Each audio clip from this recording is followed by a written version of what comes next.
customary question on Pakistan. We have only one. Prime Minister... That's, by the way, an improvement. Nowadays, there are many interviews where people don't even ask me anything about Pakistan.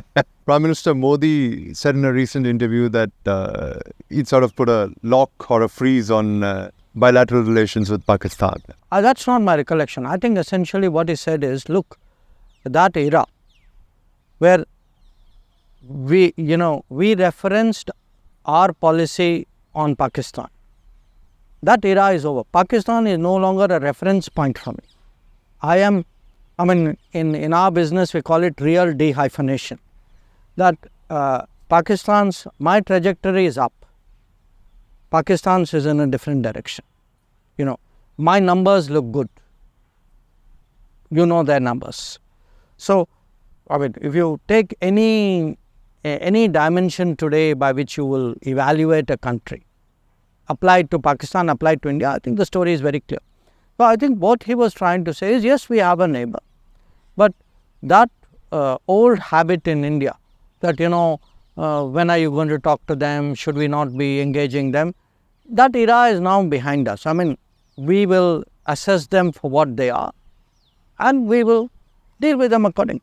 India Alliance leaders who actually said, that you need to talk to Pakistan because unke paas atom bomb hai.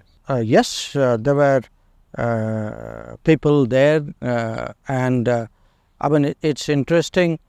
Some of them are the people who run down our own nuclear program. So, we have a situation where people who run down our nuclear program praise Pakistan's nuclear program. I think, my sense is today the country sees through it, is dismissive about it. In a way, it's a kind of inherited mindset, but I think it's also a rationalization. It's a rationalization for not doing anything for so long or actually positively doing bad things. So it's a rationalization, for example, don't do anything on PoK. That is Farooq Saab's message. Yes. Really. Yes. Okay. So here you have the entire country on one side, you have the parliament resolution on one side, and then you have someone with that kind of long record in Kashmir who's actually saying, no, don't leave PoK alone. If you look at terrorism, this time we've actually seen some pretty strange things. People actually questioning 26/11. People actually saying, Kasab didn't shoot the guy.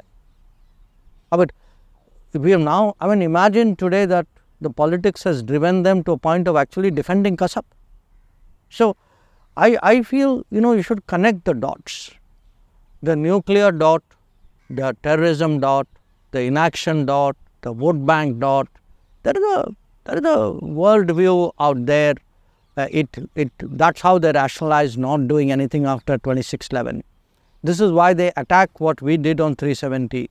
This is how they tried to make CAA into an issue. This is how they tried to run down Balakot Uri. So I think there's a kind of as I said, mindset out there, and it has other dimensions, and some of those dimensions can be very troubling. I think there is a suspicion of our armed forces. There's a hostility towards robust national security. There's actually a kind of a allergy to a nationalism which is today very strong in the country. But I think a few people clearly can't countenance that. So they even try to make out as though that kind of feeling is somehow unnatural and wrong. I think a large part of the country doesn't share it.